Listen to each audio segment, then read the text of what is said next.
ni tayari kuleta familia ya Mr. and Mrs. Askofu Mwibako.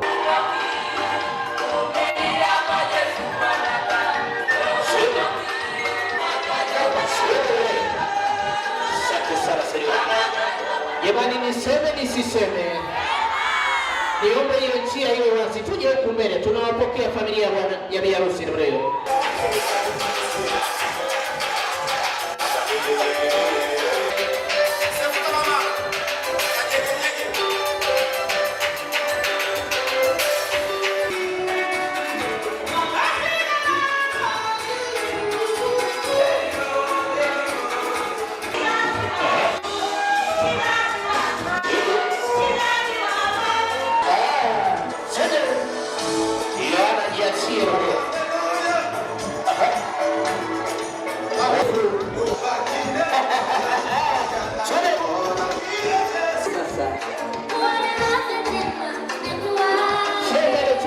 Karibu tule, tunywe, tucheze.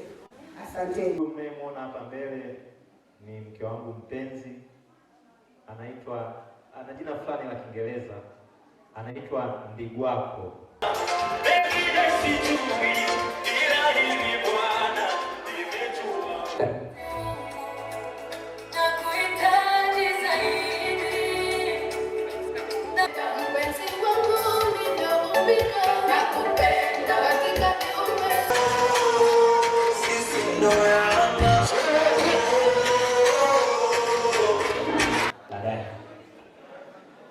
Wapigie vigelegele tafadhali.